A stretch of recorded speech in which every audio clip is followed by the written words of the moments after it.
सुराग नहीं हो सकता। एक पत्थर तो यारो तबीयत से उछालो,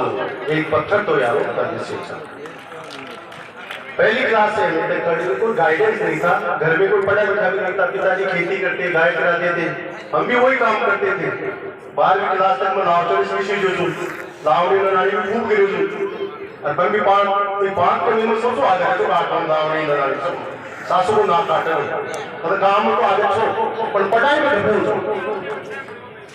पढ़ाई में गाइडेंस हो जो ने और अंग्रेजियों गणित सुनो के डलाना नाच आंत्र अंग्रेजी गणित की क्लास में कभी को गयो क्यों जाता ही सवाल पूछे जा मैंने पूछे जा मारता मनाओ जी कौन से डंडा मारे तो बारे हो अंग्रेजी और गणित की क्लास में कभी नहीं गया और मैं मेरी बेवकूफ से बहुत पिछड़ गया। अगर मैं एक चैलेंज के रूप में स्वीकार करता उस चीज को तो जानते नहीं थे चैलेंज, बाद में चैलेंज किया स्वीकार तो मैं वास्तव में मैं गया तो सोचा कि अफगान भी लुक गया गया जो कमरा में बैठे तो यार खोले देख रहा वो बोलो भाई कैसे आए, कैसा वो प्रभाती जी कहाँ पर है, मैं कहा बैठा हूं ना। कैसा वो तो प्रभाती जी, मुझको प्रभाती लाल है, आप अखबार में ढंग से पढ़ो। तो नाम तो कर लो भाई जैसे ये, लेकिन साहब हमने ठानी देखो 10वीं 12वीं तक पढ़ लिए, कॉलेज चले गए साहब, कोई मार्गदर्शन नहीं था। और फिर जब चैलेंज होता ना कोई चैलेंज को स्वीकार करना सीख लो, आगे में बढ़ना जिंदगी में। तो मेरे को एक मेरे दोस्त ने चैलेंज कर दिया तो ये सारी जिंदगी में कहीं कौन कर सके, क्यों भाई शो कहीं है वो, हम एक ही मकान में रहते हैं, दोनों आरएस की तैयारी कर रहे हैं। तो कहे तू छे जो यार 3rd डिवीजन पास है, मैं बात का भाई यार तेरे पिताजी तो प्रिंसिपल है, मेरे पिताजी तो काश्तकार है, 3rd डिवीजन तो हूँ भाई, हो क्या गया उसमें बता, आरएस पीरी में तू भी पास हो गया मैं भी पास हो गया, अब क्या करना है, तू नहीं बनेगा और वो तू कहे मैं तो एमएससी 82% में तो बढ़ूंगा, तू मना है कुछ सो मगर यार 2 साल से मकान में रह रहा था, एक जगह रह रहा था, दोस्त था और थारे जो दोस्त है तो फिर दुश्मन की जरूरत ही कौन। जब मारे भी यह सोच बोलते जो मैं काहे को नहीं कर सकता, तो कोई कमी तो बतानी चाहिए दोस्त ने कि यार ये अगर पूरी तो मन गुस्सा है जो अंडा चाटो मार बना लियो ठेठ बीट में डाल ले वो धया दड़ा दे मगर यार तूने मेरे कैरियर को चैलेंज कैसे कर दिया कि मैं कुछ नहीं कर सकता। और सुन मगर मैं तेरे को चैलेंज करता हूँ, देखो चैलेंज ऐसा करना भाई लेकिन वो पूरा होना चाहिए। मगर मैं तेरे को चैलेंज करता हूँ कि आरएस मेंस में अगर 150 नंबर तेरी से ज्यादा नहीं लिया हूं तो मेरी बाप की औलाद नहीं। भाइयों नींद आराम होगी, अब आपने तुम्हारा टांग खिंचाई वचन करा, पिताजी ने बहका दिया कि छोरा ने पीसा मत दे, क्यों वो जयपुर क्यों तो पढ़ने नौक लाग रहा हो। अब पिताजी ने पीसा बोल दिया, पढ़ाई भी पीसा भी चाहिए,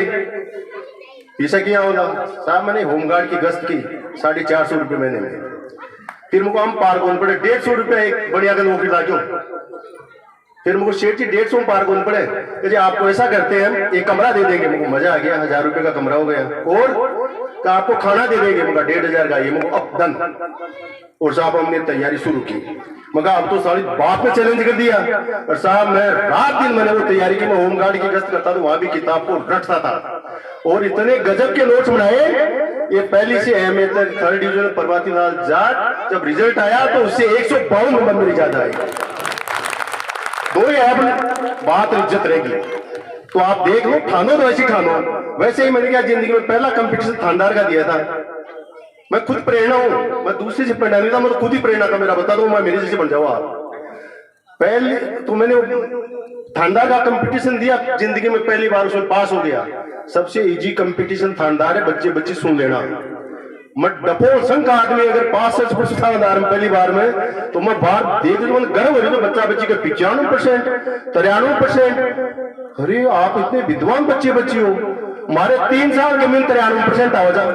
33% आवाजा बाकी ग्रेस ला दो 2-4 नंबर को जब पास है तो ईमानदार से बता रहा हूं मैं, तो आप तो इतने होशियार बच्चे बच्ची है हमारे,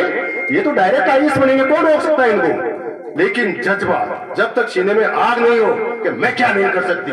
मेरे माँ बाप पानत कर रहे हैं सर्दी के अंदर, गर्मी में लावनी कर रहे हैं, छोटी सी थड़ी चला रहे थे, नरेगा में तगारे उठा रहे थे, अगर जिस दिन आपने कुछ पढ़ाई में मन नहीं करे आपके माँ बाप को याद कर लेना क्या कर रहे हैं, आपका पढ़ाई में मन लग जाएगा, मेरी गारंटी है। थानदार के अंदर साहब मैं पहली परीक्षा दी उसमें पास हो गया, फिजिकल हो गया, रिटर्न हो गया, इंटरव्यू हो गया, 1 नंबर से वेटिंग में रह गया। अब मुझको यार कहीं करा तो फेल हो तो मार तो लोग हंसे कोई हमारा दोस्त गांव में जाओ तो देखो आपने सारी ईर्ष्या बहुत ज्यादा से गांव में ईर्ष्या जानो जो को नहीं जड़ा नहीं किया मो पटवारी बन गो तो नीचे पटको नीचे पटको काई मिल जाओ थाने काई मिल जाओ बताओ थी मिल लो भाई थाने अजी ताका पड़ोसी को छोरो पटवारी बन गो तो काई मिल जाओ भी नहीं गिराबा में थाका छोरा कलेक्टर बनाओ ना थे अरे मारी लीटी 30 जन क्यों मिटा ताकि लीटी नती बड़ी गुटी मार तो देखनी ही कौन स्वस्थ प्रतिस्पर्धा रखो पॉजिटिव सोच रखो आगे बढ़ना तो चाहे समाज में चाहे शिक्षा में चाहे राजनीति में चाहे प्रशासन में जब तक सकारात्मक सोच नहीं रखोगे आगे नहीं बढ़ोगे मेरे दोस्त की सकारात्मक सोच नहीं थी वो फेल हो गया फर्स्ट डिवीजन एमएससी और मैं थर्ड डिवीजन बाई ग्रेस पास होने वाला तहसीलदार में सिलेक्शन हुआ मेरा 93 में समझ गया ऐसे थानेदार ऐसे मोटिवेशन बता रहा हूँ थानेदार के अंदर मेरी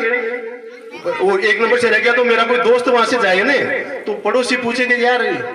वो प्रभाती लाल कहाँ हमारे साथ पढ़ता था कि वो थानेदार बन गया कि कहाँ पर है गए तो दिल्ली या बंबई है यार वो पास ही को नहीं कोड़े दिल्ली बंबई जू तो वो चींटा बने तुम चींटा वहाँ चींटा चैलेंज का रूप स्वीकार करो तो मैं कह रहा थानादार तो बन कौन से हमारी उम्र 25 साल की होगी मगर अब ऐसा कुछ करते हैं सारा इससे ऊपर बनते हैं कोई एसटी और डिप्टी बनते हैं और मैं सोचता हूँ यार 30 डिवीजन पास सर क्या बनाना आप थानेदार तो बढ़िया बोले एसटी और डिप्टी क्या बन जाऊंगा लेकिन ठान लोगे आप तो सब कुछ कर लोगे और वो ठाना हमने 2 चैलेंज ने मेरे को एक तो मेरे दोस्त ने चैलेंज किया कुछ नहीं कर सकता एक मेरे पड़ोसों ने चैलेंज किया कि वो थानेदार बन गया ये 2 चींटियां मैंने क्या कर दिया जो 3rd डिवीजन आदमी ने काश्तकार हमारे पिताजी खेती करे मैं भी खेती करूँ बिल्कुल पहुंचा दियो ये मैं उनको साधुवाद देता हूँ मेरा आरटीएस में सिलेक्शन होती है सबसे पहले जाके उस भाई के चरण छूए मगर मैंने माफ कर दीजिए यार मुझे तुम पूछना क्यों वो माफ भी कर दिए तो ये कह रहा हूं मैं कि अपने बच्चों को शिक्षा की तरफ मोड़ो शिक्षा के बिना कुछ भी नहीं अंधियारा है आप शिक्षित होकर के आगे बढ़ोगे चाहे व्यापार करो चाहे राजनीति में जाओ प्रशासन में जाओ खेल में जाओ जहां जाओगे कुछ अच्छा करके दिखाओगे शिक्षा दिमाग का द्वार खोलती है और जो भी धंधा करोगे आप अरे कम से कम व्यापार करोगे ठगा के तो नहीं आओगे हम देना से 40 रुपया दे दिया 60 रुपया ठोकार आगा व्यापार में भी पढ़ो लिखो तो प्रोफेसर आ करो भी कम चले आजकल तो मोबाइल में ही कैलकुलेट करके कितना पैसा उठा देना चाहिए तो मैं यही आपसे आग्रह करूंगा कि बेटे बेटियों की पढ़ाई पे पूरा ध्यान दे बेटियों की खास तौर से मेरी बेटी भी तहसीलदार है मैं तो 12 बार एमएलए साहब मेरे को 10 साल में 20 तबादले हुए मेरे और डेगना के अंदर देख लो डेगना के अंदर प्रभाती लाल चिल्ड्रन पार्क है साहब हॉस्पिटल के सामने उसका अखबारों में भी नाम आ रहा बाड़मेर के अंदर डॉक्टर साहब से पूछो भरत जी से प्रभाती लाल जाट मार्ग ऐसे काम करके दिखाओ ना आप जीते जी अमर हो जाओगे मैंने थोड़ा ही कहा था मैं बालोतरा में 40 साल से एक रास्ता बंद था उसको कोई खोल नहीं पाया 3 किलोमीटर चक्कर काट के बाजार में आते थे और वो खुल जाए तो 200 मीटर दूर था मैंने हिम्मत की मेरे पास आए 150 लोग के साहब आप तो गेंदो बन से रोजना अखबार हम पढ़े साहब आजकल खूब काम कर रहे थे तो हमारी उम्मीद जाएगी तुमको आपकी उम्मीद को खराब उतरेंगे चलो मौके पे लेके आधा घंटे में खोल के आ गया रेलवे ने बंद करेगा तो लाओ जैसी भी साहब आपके केस चल रहा है मैंने फाइल मंगाई मेरी उसी वक्त मौके पे मगर ये 40 फीट का रास्ता बाकी रेलवे की अब खोलो आधा घंटे के रास्ता खोल गया 3 साल बाद में डीडवाना एडीएम था मैंने अखबार में पढ़ा प्रभाती लाल जाट मार घर में पाल लियो अब तो मरेगा आज में मरिया पास मेरे तो काम ऐसा करो कि यार पीढ़ियां याद करें जब तो मजा है आपको गर्व होगा आपके गांव वालों को गर्व होगा आपके समाज को गर्व होगा आपके माँ बाप को गर्व होगा तो मैं इन बच्चों से ये कहूंगा पढ़ लिख करके आगे बढ़ो माँ बाप का नाम रोशन करो हमारी बेटी 1 साल में पढ़ देखो फायदा बता बेटे की पढ़ाई का 1 साल में पढ़ करके मैं तो बाहर ही बाहर रहता था बॉर्डर के सारी जिले देके आ गया मैं 10 साल में 20 तबादले देश टीम रहते हुए लेकिन हमारी लुगाई अनपढ़ जब हमारी बेटी अनपढ़ आ रही 1 साल में पहले तो थानेदार बना दी फिर तहसीलदार बना दी 1 साल कमाई तो बेटे हम तो प्रतिभा ज्यादा चाहिए तो 88% से 95% से बेटा आप कुछ भी हो सकते हो लेकिन एक जज्बा लेके एक मछली वाली आंख की तरह देख के मुझे तो ये अचीव करना प्राप्त करना